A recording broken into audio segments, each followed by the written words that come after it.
जो पूरा वातावरण भ्रष्ट होता है, परमेश्वर कहता है कि साफ करो। लैव व्यवस्था में हम देखते हैं, लैव व्यवस्था 14 में, कि बहुत कड़क नियम होते हैं घर को साफ रखना, ताकि घर बीमार ना हो। और परमेश्वर की जो अख़मीरी रोटी का त्योहार है, वो भी परमेश्वर का आने का संकेत कराकर कहता है, अपने घर खमीर से साफ कर। ऐसे समय में अच्छा रहता है कि हम अपने आप को भी जांचें। और देखिए, परमेश्वर, हमारे अंदर बहुत सारे तौर तरीके हैं जो सही नहीं है, क्योंकि हम इस संसार के लोग हैं जो आपको आपको जानने की कोशिश करें, आपके पीछे चलने की कोशिश करें। हमें मदद करके हम अपने घरों को साफ रखें, अपने दिलों को साफ रखें। ये अगर समय हम देते, जब हम बंदी बनकर बैठे हैं घर में, तो ये अच्छा रहता है कि अब ऐसे समय में हम अपने आप को जांचें।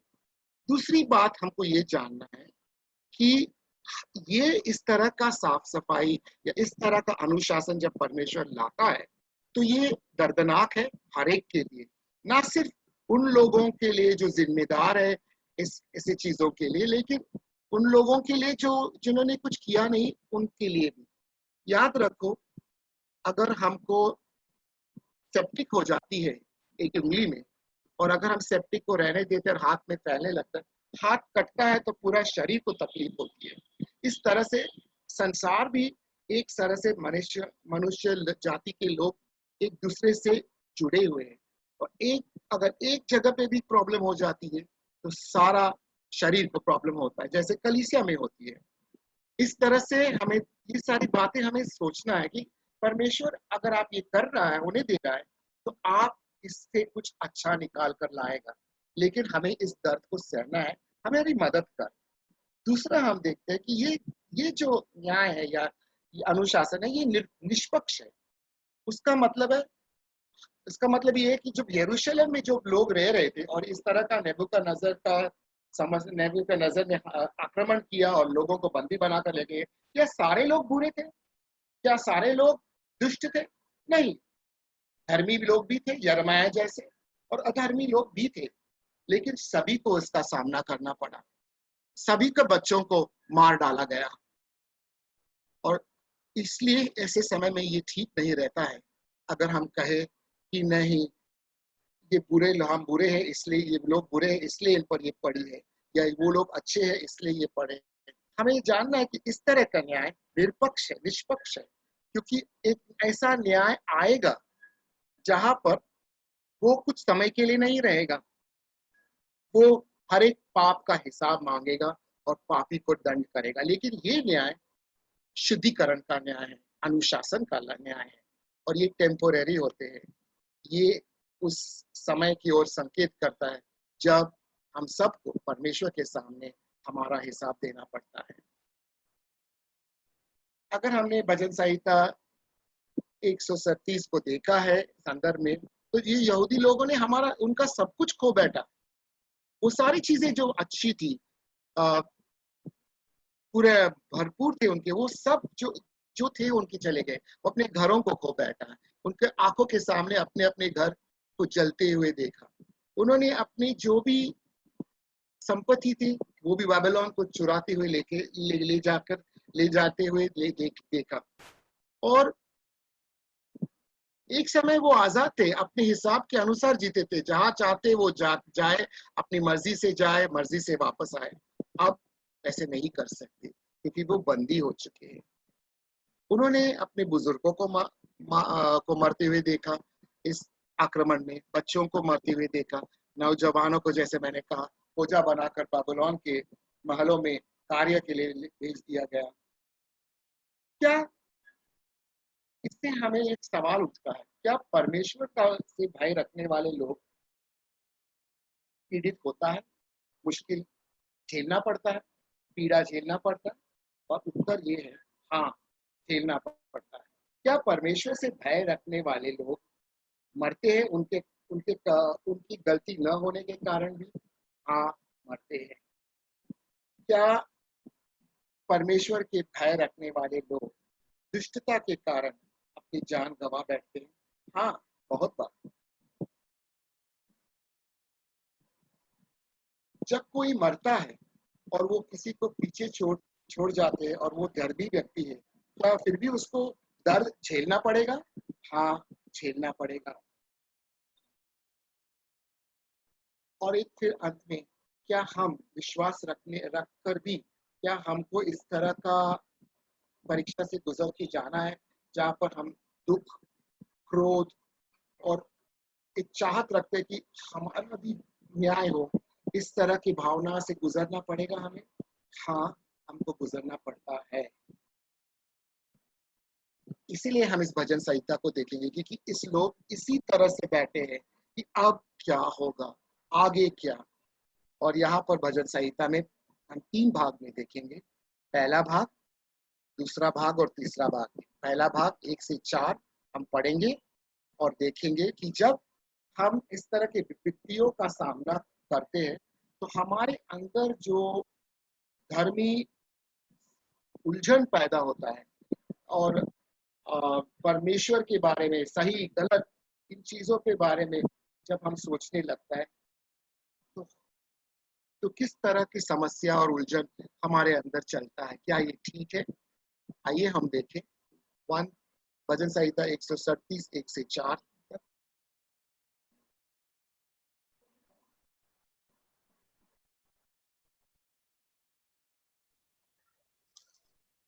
भजन संहिता 137 एक बेबीलोन 137 1 से 4। एक से चार, Is it okay. 137 or या Yes. 137?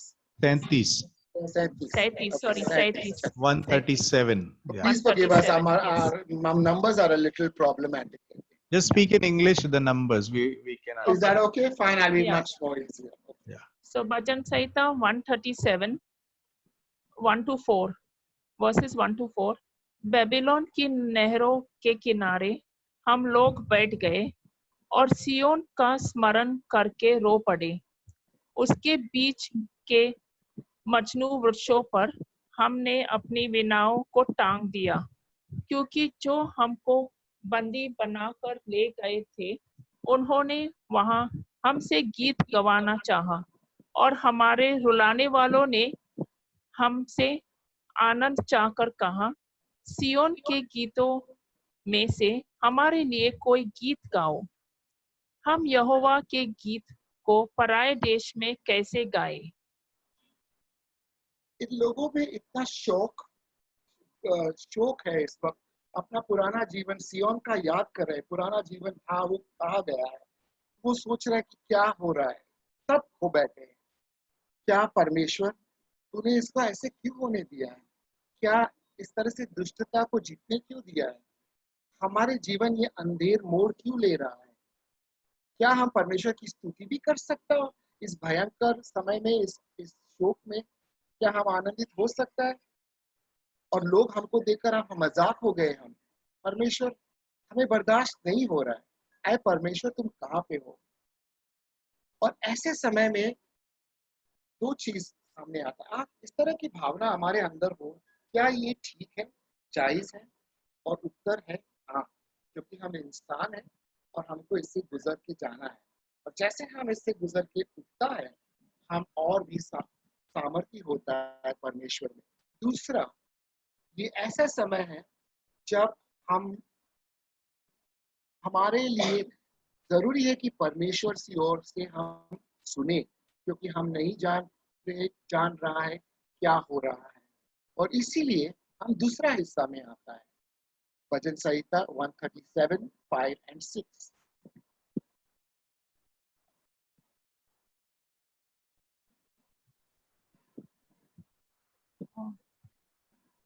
हे यरूशलेम, यदि मैं तुझे भूल जाऊं तो मेरा दाहिना हाथ सूख जाए।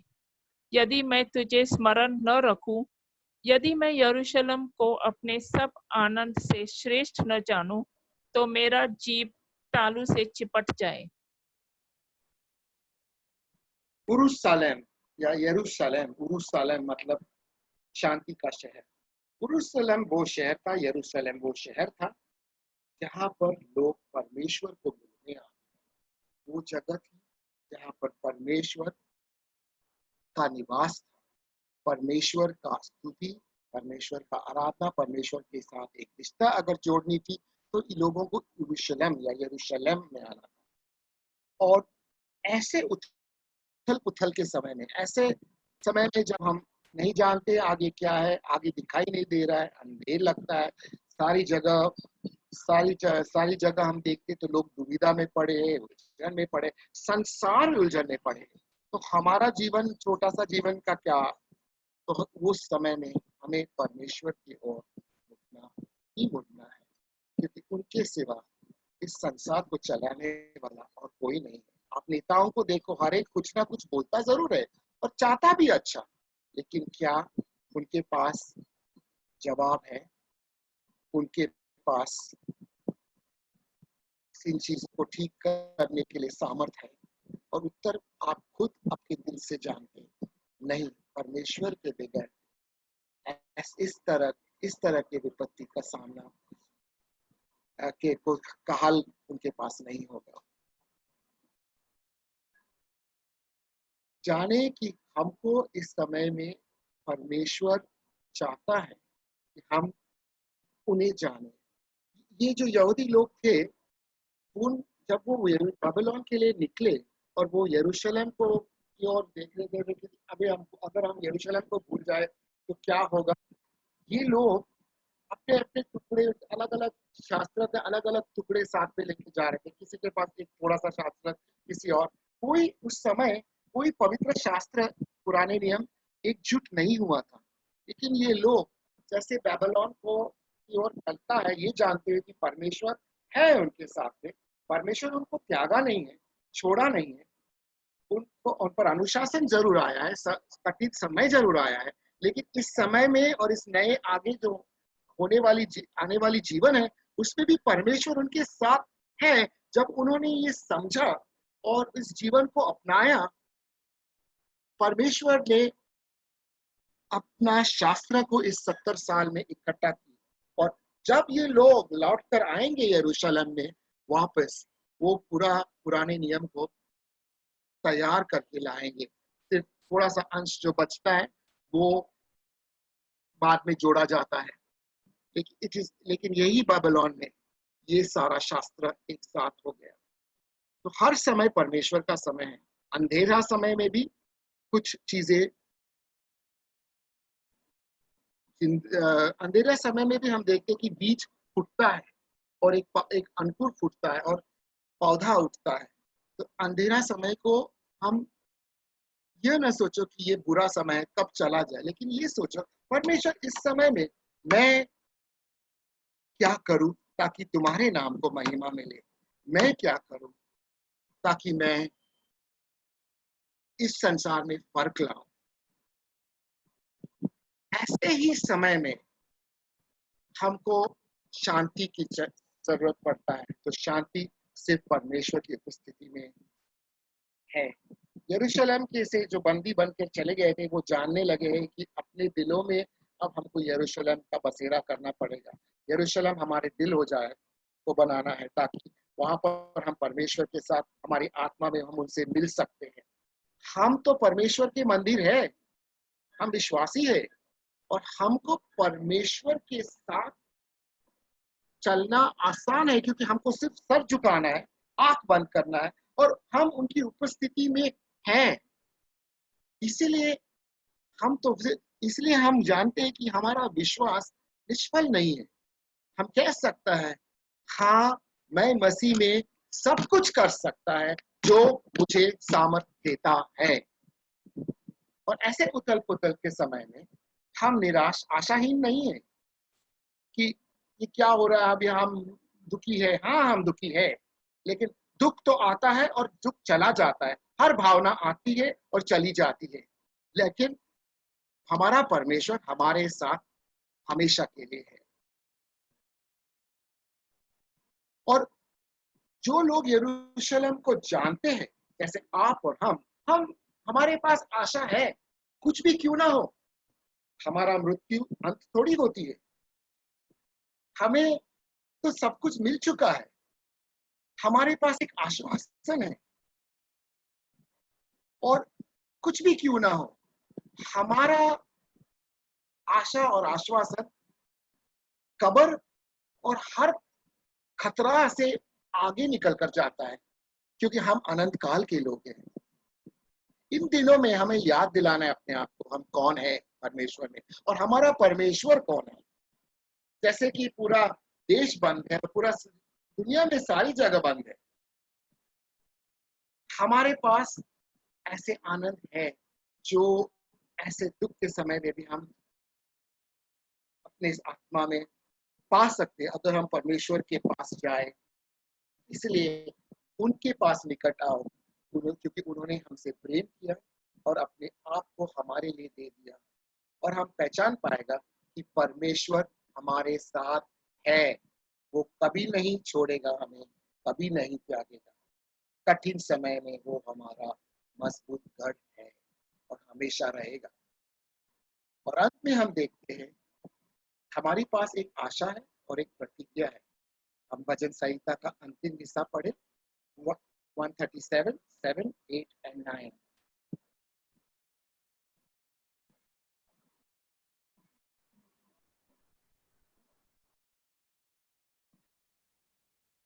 हे यहोवा, यरूशलेम के दिन को एदोमियों के विरुद्ध स्मरण कर कि वे कैसे कहते हैं, ढाओ, उसको नींव में से ढा दो। हे बेबीलोन, तू जो उजड़ने वाली है, क्या ही धन्य वह होगा जो तुझ से ऐसा ही बर्ताव करेगा जैसा तूने हमसे किया है। क्या ही धन्य वह होगा जो तेरे बच्चों को पकड़कर चट्टान पर पटक देगा। यहाँ पर हम देखते हैं कि लोग कह रहे हैं कि क्या ये जितना भी हम पर बीता है, जो भी हमने झेला है, क्या परमेश्वर इसका कोई न्याय मिलेगा हमको? हमारे बच्चों को पत्थर पे पटका कर मार दिया है, परमेश्वर क्या वो उनके बच्चे को भी पत्थर पे पटकाया जाएगा? इस तरह का न्याय होगा? हमारे साथ अन्याय हुआ है, परमेश्वर हमारा अन्याय का क्या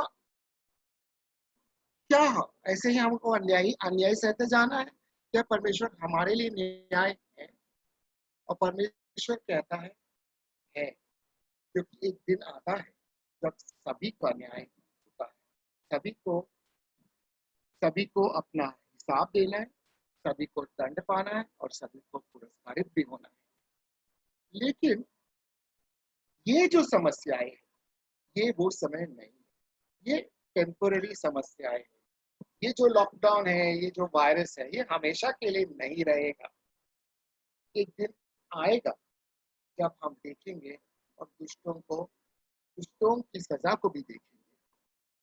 न्याय को न्याय हुआ है इस तरह से दिखनी भी चाहिए, ये हम जानते हैं।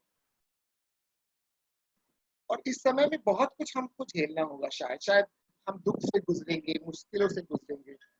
लेकिन ये समय ऐसा नहीं कि परमेश्वर हमारे साथ क्यों हो रहा है ऐसा अन्याय, क्योंकि हमारे साथ अन्याय नहीं हुआ है। हमारे साथ परमेश्वर ने कृपा दृष्टि की है। उसने हमें एक आशा दी, एक भविष्य दिया जो औरों के पास नहीं है। और हमें उन लोगों के लिए सोचना है जिनका कोई आशा नहीं, इस वक्त कोई भविष्य नहीं, अनंत काल के बारे में तो वो जानते भी नहीं। क्योंकि एक समय आएगा जब परमेश्वर हमारे तो आंखों का आंसू पहुंचाया जाएगा, हर एक दुख को मिटाया जाएगा, क्योंकि हमने यीशु मसीह में विश्वास किया। लेकिन ऐसे बहुत सारे लोग हैं इसी समस्या से गुजर रहे हैं इस वक्त, उनका कोई नहीं, उनका पास आशा भी नहीं। और हमारा विश्वास होना चाहिए, प्रार्थना होना चाहिए, कार्य होना चाहिए कि हम कहे परमेश्वर, हम हमारा विश्वास को बांटे इस समय, जहाँ पर भी मौका मिले परमेश्वर हमको यीशु मसीह के बारे में लोगों को बताना है, ताकि वो उस आशा में हमारे साथ सहभागी हो और वो भी प्रतीक्षा कर सकते हैं इस दिन की, यहाँ पर वो आप हर एक आंसू को पहुंचाएंगे, हर एक आंख से, और मृत्यु नहीं रहेगा, और ना ही शोक, और ना ही रोना, और ना ही दर्द, क्योंकि पुरानी चीजें मिट जाती है और नया आ चुका है। और ये भी चीजें जो हम गुजर रहे हैं, ये मिट जाएगा, नया दिन आएंगे। क्या अंत आ गया है? हमें नहीं मालूम, सिर्फ यीशु मसीह को मालूम है। लेकिन हम ये जरूर जानते हैं कि हम इस समय में शोक में न बिताए, एक विश्वास, एक आशा लेकर आगे बढ़े। परमेश्वर हमारे साथ है, वो हमें कभी नहीं छोड़ता, कभी नहीं त्यागता। धन्यवाद। परमेश्वर तुम्हारे साथ रहे इस समय में और हमेशा के लिए।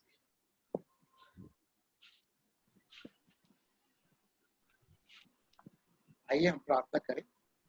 हाँ जी, प्लीज। पिता परमेश्वर, हम धन्यवाद देते हैं क्योंकि सारी चीजें मिट जाएंगी, सारी बातें बदल जाएगी। आज कल जो था आज नहीं रहेगा, आज जो है कल नहीं रहेगा। लेकिन परमेश्वर आप हमेशा वही है, आप कभी नहीं बदलते। आप काल में भी परमेश्वर था, आज भी परमेश्वर है, और कल भी परमेश्वर रहेगा। और आप हमारा परमेश्वर है जो व्यक्तिगत रूप से हमसे मिले हैं। यीशु मसीह के लहू के कारण हम आपको अब्बा पिता कह सकते हैं, और इसीलिए हम आपको धन्यवाद देते हैं। इस तरह की आशा हमें कोई भी अंधकार से क्यों ना गुजरनी पड़ेगी। आप हमारा रक्षक है, आप हमें लेकर जाएगा। और परमेश्वर, इस वक्त हम अपने लोगों के लिए प्रार्थना करते हैं कि हर एक सुरक्षित रहे। जिन लोगों को दुख झेलना पड़ा, आप उन्हें सुकून दे। इस वक्त आप उनके साथ बने रहे, कि वो दिलासा देता कि वो जाने की परमेश्वर के साथ वो चल रहे। परमेश्वर, मेरी प्रार्थना है उन लोगों के लिए जो आपको नहीं जानते लेकिन रोज इस महामारी के कारण मर रहे हैं। परमेश्वर, दया कर, ताकि लोग आपको जाने और लोग के पास वही आशा हो जो हमारी है। अगर हमारे साथ कुछ भी क्यों ना हो, हम जानते हैं हम कहाँ जा रहे हैं। परमेश्वर, बाकी लोग नहीं जानते, हमें मदद कर कि हम भी ये सोचे और इस रीति से चले कि परमेश्वर हमारा जीवन कुछ असर लाए औरों के जीवन में, और कुछ फर्क लाए इस संसार में, यीशु मसीह के नाम।